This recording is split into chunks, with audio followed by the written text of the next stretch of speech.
Would like to welcome you all today to today's guest lecture on the topic International Cultural Awareness.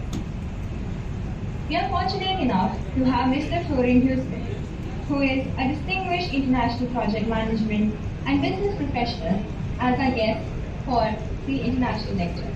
Thank you so much, sir, for being our international guest speaker today.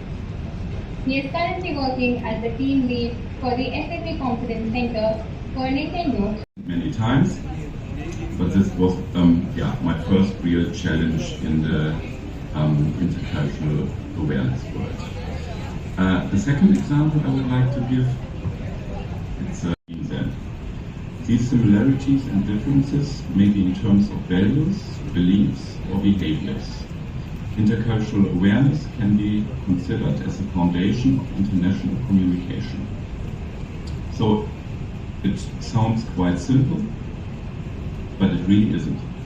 So first of all, we all have our beliefs and values, and we have our cultures that we learn from childhood on.